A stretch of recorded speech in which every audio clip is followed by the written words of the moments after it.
Welcome to Spiritual Insights for Challenging Times. I'm Ellen Barron, and I'm so grateful you've chosen to spend your time here with me today.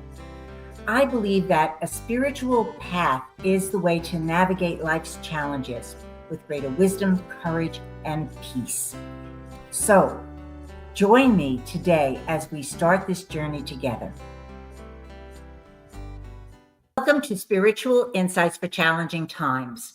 Today, we're exploring a transformative practice of listening, sometimes called compassionate communication.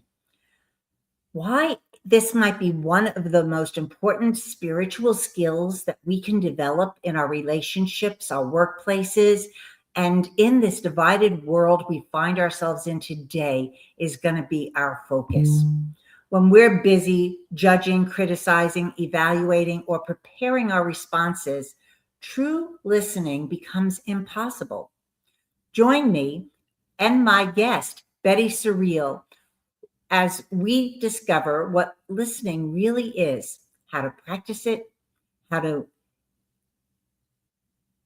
just listen and let this simple, powerful skill deepen our understanding, heal relationships, and perhaps even change everything. Let's welcome Bettie now. Well, hi, Ellen, and thank you. And Thank listening. you, Bettie, for being here with us. I'm so excited to have you as our guest, and I just want to let our audience know a little something about you as we jump into this very, very important topic. I'm so excited that we will be discussing this. Bettie, you have a strong background of many years working in the field of language, which includes listening as well as speaking. And I know you've done workshops around the world on these particular skill sets and how important and transformative when we understand what we can do and how it can impact our life. When we understand this, it can make all the difference in the world. So why don't we start with letting our listeners know a little bit about what you might call this listening. Okay. Thank you, Ellen, and thank you for inviting me. It's a topic that transformed my life. And as I share it with other people, their lives are transformed as well. It's not something I made up. I want to say that.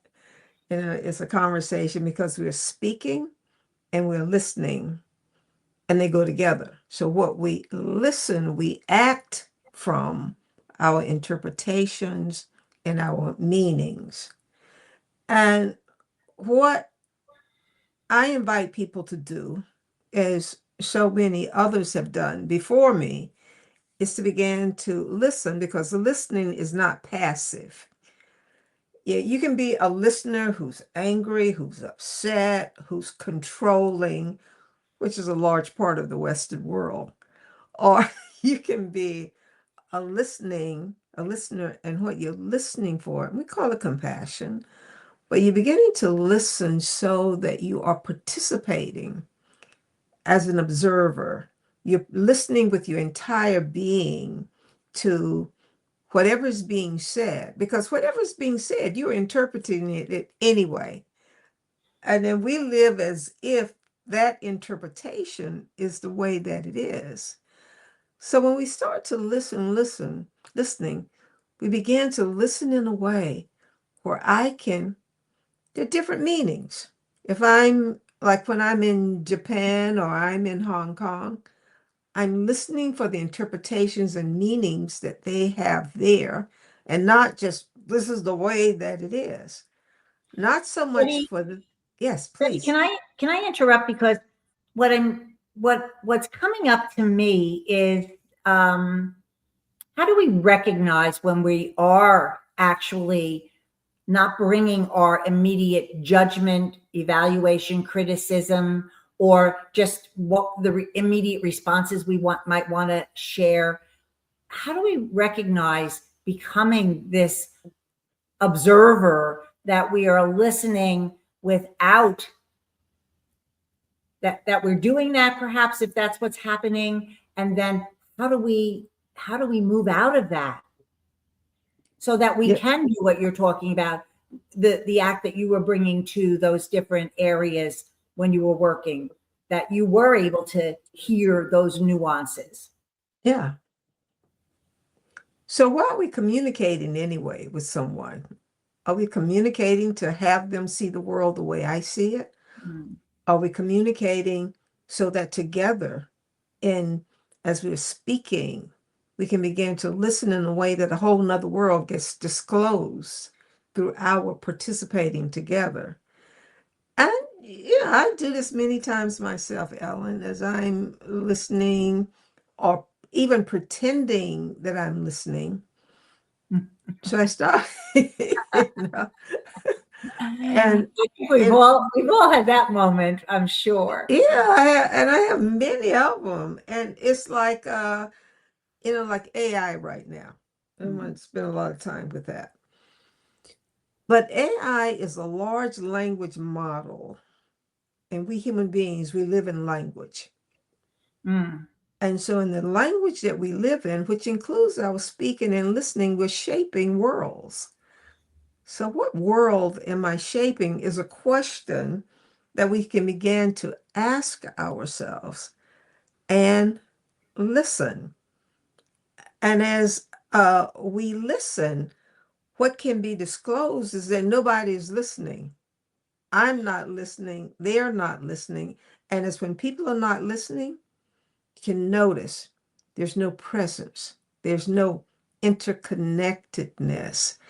There is, and it happens because we're taught to speak, which is a large part. And I'll come back, I keep saying the Western world. We come back to the Western world.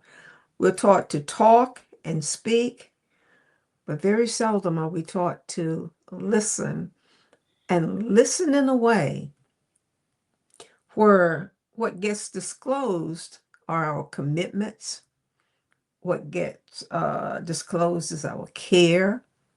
What is disclosed is, and also our dislike, our judgments, our opinions, which are not bad. That's the thing.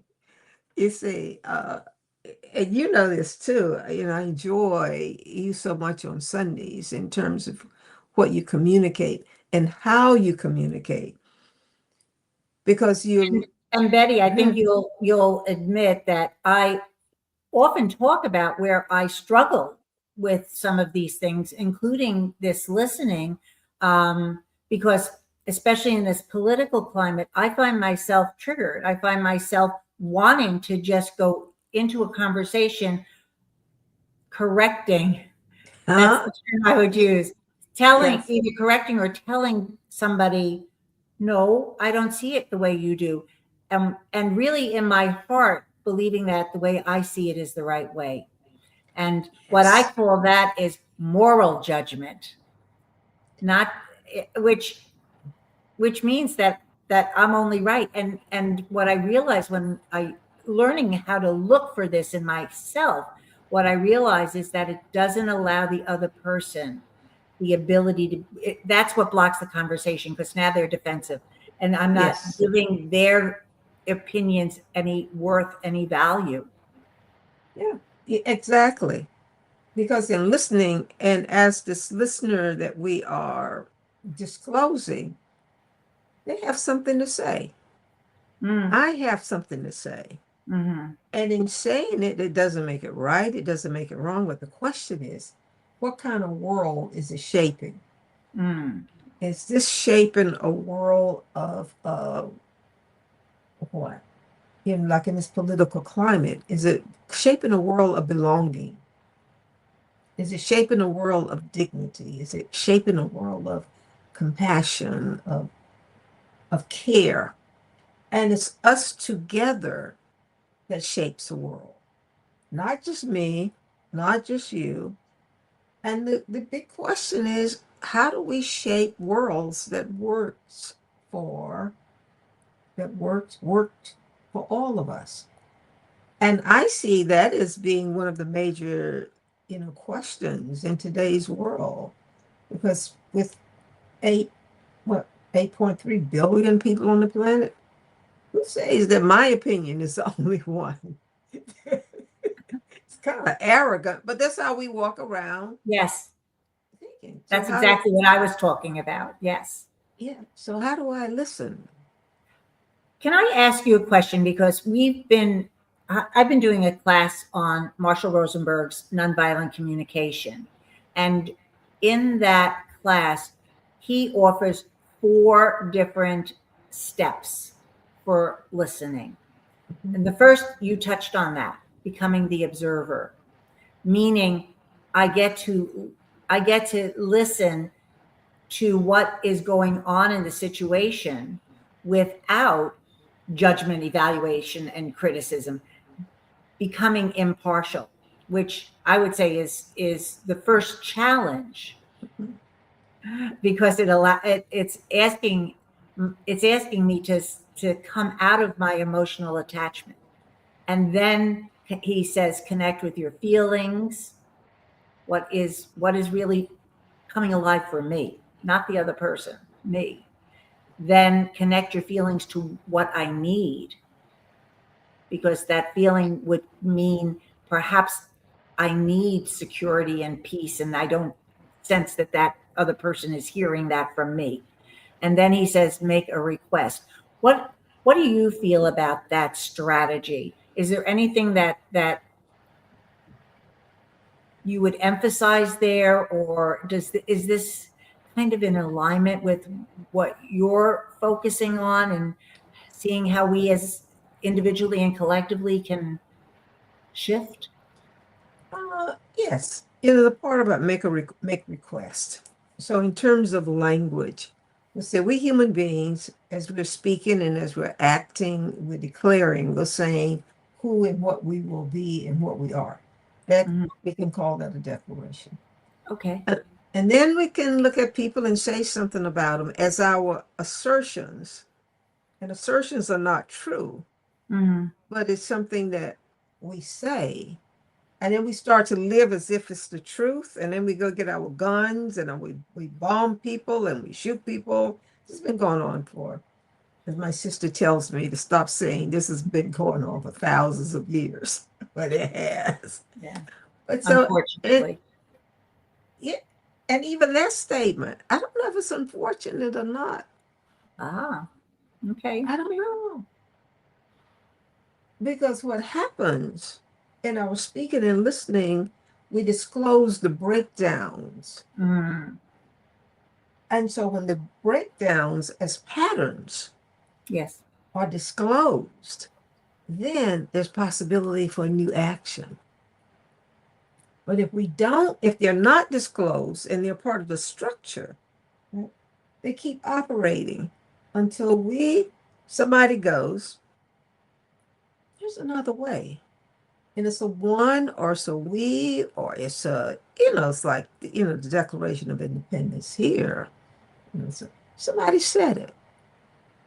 The first time in human history, we had a nation that was talking about citizenship in this way where we're all participants. That was new. And here we are 250 years later. Guess what? We're still speaking that into existence with actions and with promises and request. So, But Betty, when you brought that up, what came to mind to me, which I agree with you, and my first instinct is when things get rough, it's not comfortable. So my first thought might be like, oh, for goodness sake, or unfortunately, those kind of comments. But you're right. Evolution needs to have some pushing at the edges in yes. order for something new to arrive. And I think we can see in our history, since you mentioned 250 years now, that since the Declaration of Independence, that we have taken collective steps to make some very major changes in our country. And the thing I like to remember is that a lot of them come peacefully. They come, maybe people stand up, grassroots stand up, it may not look peaceful, but it is the people moving it forward are not reacting with guns and violence and things like that. They're standing in, I call it, this is the spiritual truth. They're standing in authentic truth, who we really are. And If and all of the spiritual growth isn't easy, is it? it's not, and people pay prices. Like I look at, let's say, Gandhi. Did he Mm-hmm. pay a price? Martin Luther King. Did he pay a price? Were some lives taken when this country was coming into existence? But there are prices that we pay, and a part of the spiritual world for me. Yes. They don't like that I say this. Some of them. Listen, nobody said it was going to be easy. Nobody. But we listen that, and people pay prices to have a world for the next generation. Right? And that's the speaking. What world am I shifting? What world am I bringing forth? What world, through my actions, through my speaking and listening, that can have us on this planet live in harmony and peace and respect and dignity, and as Jesus the Christ said, when he talked about love, but he wasn't talking about love as I see it. Now this is where I go. He wasn't talking about love like the feel kind of love, and that's okay. But he was talking about the kind of love that shapes lives, that shapes nations, that can even that shapes. In the beginning was the word. And you know this. I don't want to talk with you about this because but we collapse it so much into our own listening where we think it's about me. And Yep. yeah, and the more and more, Ellen, the longer I live, I begin to see that everything exists, and it exists because we say so. And so then the question is, what are we saying? And if what we're saying is not, so then we say, we look, and we listen, and then we speak, and then we bring something else forward, knowing that that may not last. Betty, while Mm. you're talking about this, especially how in this time of a lot of chaos in our world, because there's a lot of change, and change brings chaos and discomfort and everything else. Um, I agree with you. I think that this practice, which is why I started that class, I think this practice of how do I listen? I knew I needed it. I needed a refresher in reminding myself to not be that judgmental and everything. And one of the things that you just said, in being able to, be calm and listen in a different way, to me that's the whole love. That was what you were talking about, love.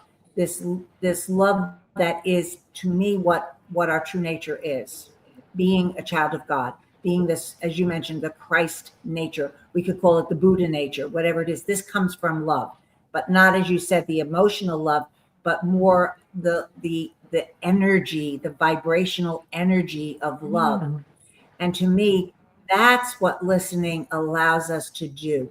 If we can get in touch with that small self, the egoic part of us, which is defensive, and instead say, oh, okay, this is, I hear myself being judgmental. I hear myself not listening. And then I would say one of the helpful spiritual tools that I use is to take a breath and pause, because that helps me. It's kind of like unplugging my reaction, the energy of my reaction. If Yes. I'm triggered and I'm wanting to tell you whether I think you're right or wrong, or I'm inside maybe criticizing myself, The pause unplugs that. And then I'm able to realize what all spiritual transformation is that it's our own inner work, that we have to change ourselves first. And coming from changing ourselves, that comes out then. Love can come out. Like Jesus said, love is the most important commandment. Loving God, loving yourself, loving your neighbor, loving your enemy. Yes. So to interpret, let me say, so part of what's happened with us, I live as if you're over there and I'm over here. Mm-hmm.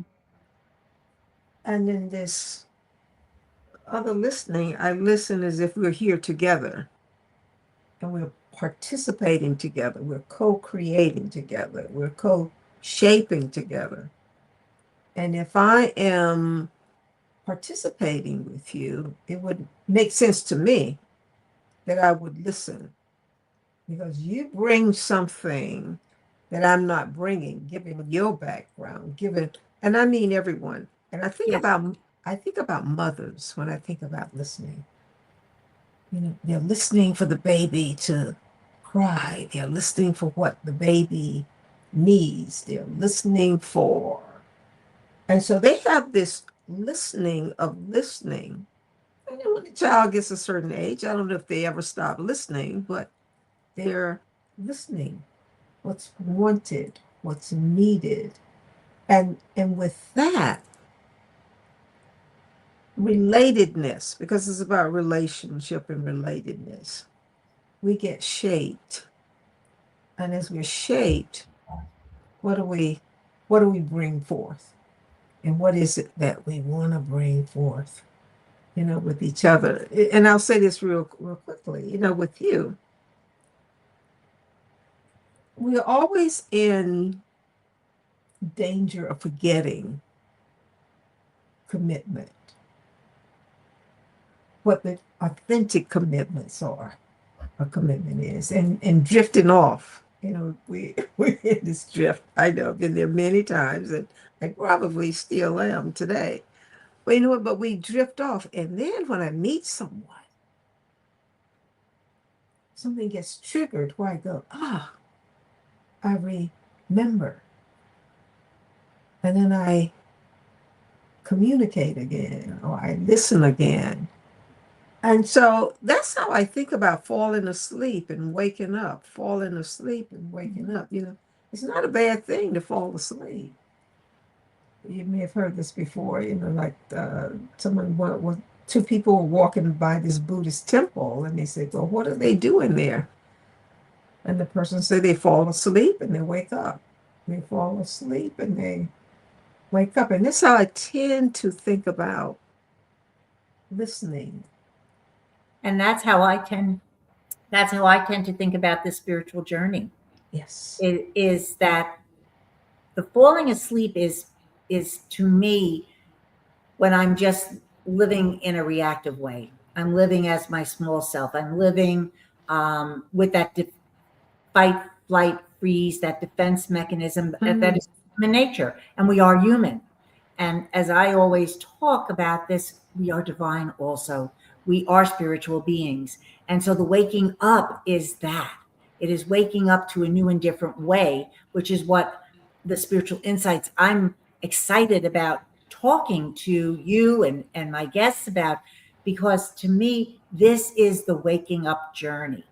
This is how we wake up, transforming ourselves, transforming our world, all of it.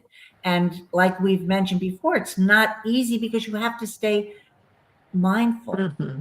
Mindful. You have to stay present in your life. Right, Betty? Yes, it is. And that's why when you fall asleep, if you're in a community, a caring community, someone you get nudged. And sometimes I don't like the way I get nudged, right? Say, okay, it's like, wake up. And then we wake up and we go and I go and do what I'm doing and then I fall asleep because the automaticity of life, like right now, they'll say, I have so many nieces and nephews and cousins and friends, and it takes something to stay awake today Mhm. with all the technology, with everything that's going on social media. And there are people who are awake and awakening, and and I like to think of it in terms of they're listening in a way that they can say, "Okay, Betty, you're asleep, girl." I say, and sometimes I go, "No, I'm not. No, I'm not. Get out of here. Get out of here." But it's You know, but it. Uh-huh. Betty, when you were talking about social media and AI and all of that right now, and being connected with everybody, I couldn't help but think that we also, while we're connected, a lot of times we're we're not connected. Loneliness is one of the biggest things that I've read is a problem in our country right now, even with all of this connection. And I think one of the things about what we're doing here, talking about the spiritual journey, is that what it does is it gives us the spiritual tools to be able to be awake and be authentic, which creates intimacy. And that to me is relational. That's what people are hungry for, is not just talking on a superficial level, Mhm. which happens if we're not listening. I'm talking here and you're talking here. Yes. Are we really communicating? And sometimes it's not even communicating in a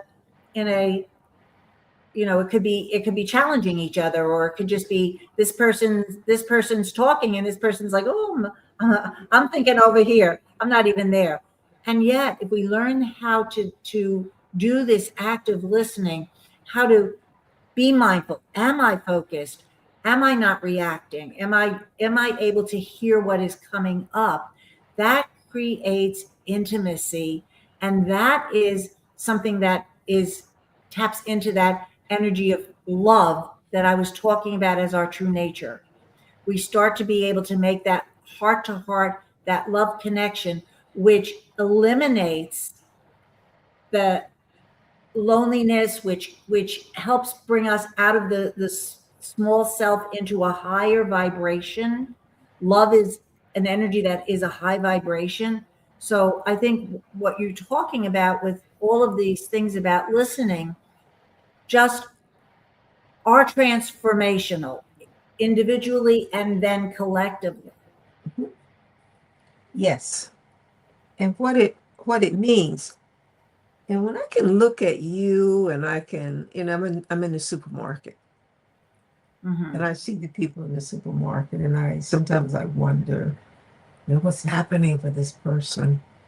And I could say some things. Some people, like you said, they're walking slower, they're lonely. And what I do, how are you? How's your day? And they look at me and go, "Oh, nice meeting you," or something. People, the disconnect. So we can say we're disconnected. And what I see it with this generation at this time in human history is connecting us again because technology added to our disconnection. And how do we connect again? How do we care again? How do we participate? It's one of my favorite words, participate. How do we participate in such a way that people begin to, they can relax? Because they're not relaxing with so much that's going on. And then we share and we let people bring what they bring. Everybody's bringing something to this dance called life. And go That ahead. makes me think of something that I talk about, which is, and it's not mine. I think it might have been Eric Butterworth, a Unity author and minister that is still considered one of our foundational important Mhm. people. But he says, we don't see reality as it is. We That's right. see reality as we are. And to me, that ties into listening so strongly, because that is the where I go back to the idea of how can I be objective? When I realize that I'm bringing my worldview, I'm bringing my Yes. embedded beliefs, I'm bringing my upbringing, the things that expose me, my defense mechanism.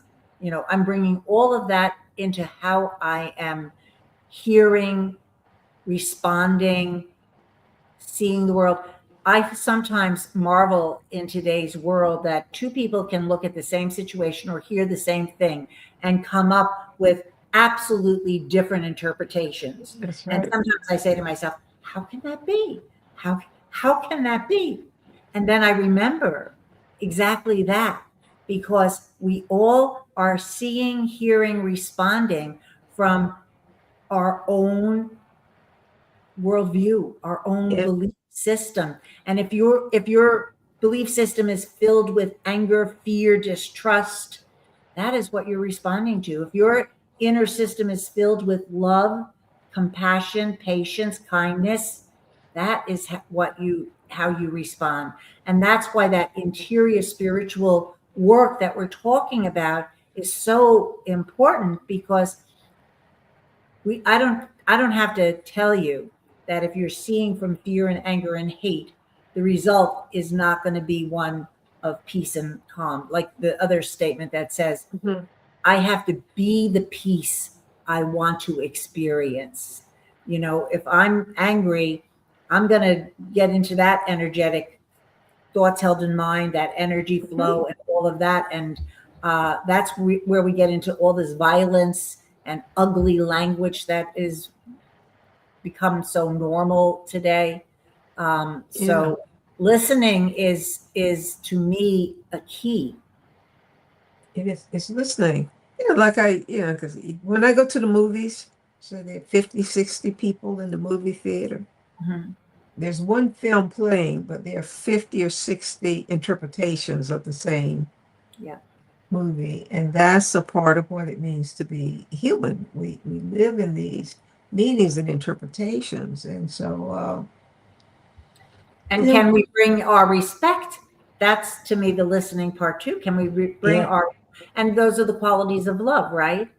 If I'm practicing this energy of love, it's being kind, respectful, patient, understanding, all of those kind of qualities. So I'm able to, that's to me the opposite of the judgment, critical, yeah. evaluating way of hearing. And then what you just said is so critical because when we can come together, then something else can emerge that cannot come together, that cannot emerge if you're over there and I'm over there and we're pointing guns at each other.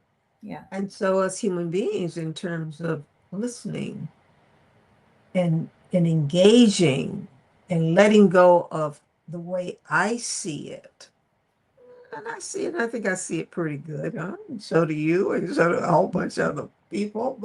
But that's the point: is we are ecological beings, meaning we're interrelated, interdependent, and everything on this planet. I mean, everything from the smallest to the biggest is a part of this whole, and and when we can honor that, something else can emerge. So yes, listen. And I listen you as I listen your commitment, I listen your care, I listen your sometimes your frustration. You know what? Isn't that the beautiful part? We still all get to be human. That's what I said. And then I can become the observer. That's right. Okay, you know what? That's right. In this moment, I'm feeling frustrated. I'm feeling like whatever it is. And Yeah. that's the second, when I go back to the Marshall Uh-huh. Rosenberg's things, observe. That means I have to first catch that I'm reacting, then say, what am I feeling? I'm feeling frustrated. What do I need? I may need people to hear what I'm saying, or I may need people to keep commitments that they've made, whatever it is that I need. I have to, one of the interesting things I find, Betty, is that working with a lot of people in our congregation, I have found that they're struggling with understanding the feelings, being able to actually say what it is I'm feeling, that feeling vocabulary. And the other thing that's even bigger is to say, what is it that I need?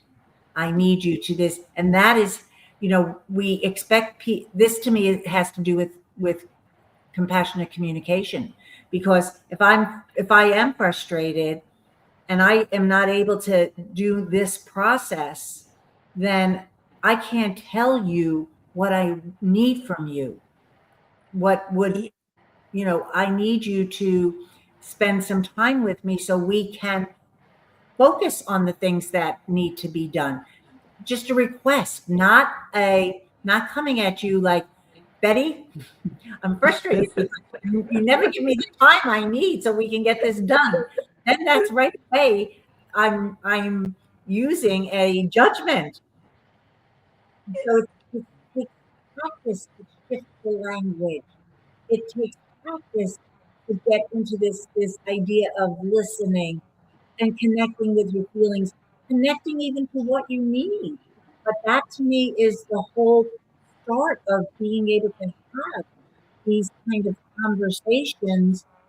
And you talk about the Western hemisphere that we live in, and I don't feel most of us, and again, working with the groups that come to my classes and things, they all say, I wasn't raised talking about what I feel. I wasn't raised connecting it to what I need. It was always, what are you doing? And why are you doing it that way? Yes. Stop it. So, and learning to make requests, which is a large part. So I said their request, and then promising and acting on our promises and our commitments. So there's a whole language around effectiveness. And I work a lot in business, and I find that with teams, it's just getting to, it's okay to make a promise, and it's okay to make a request. And when someone makes a request, it's perfectly okay to decline, to accept a counteroffer. And that has gotten dropped out of the system. But anyway, so it's a great conversation. You know what, Betty? It is a great conversation. I think the time is calling for more of these conversations, and we're coming up on our time together right now. But I would love to have you back at some point and continue this and see if we can, take us even deeper than this. And what I'd like to invite our listeners to do is to respond to me, to us, and let us know if there's anything around this active listening that we might want to delve into again. So thank you, Betty, so much for joining me today. I love this conversation and I love you. And I'm so glad we had this opportunity to talk about something that is so, so important in this time we find ourselves in. And for life in general, right? All of the challenges that life offers on every level. Well, very good. And thank you so much. And it's important for people to learn how to make requests. Okay. And we can do that because our dignity arises in making requests and in declining. Thank you for spending this time with me. I hope today's conversation offered you a meaningful insight or a spiritual practice that you can carry with you into your own life. If something sparked a question or touched your heart, or if there's a topic that you'd like to go deeper into, just leave me a message, put it in the chat. I would love to hear from you. It might actually inspire one of our future conversations. I look forward to being with you again soon.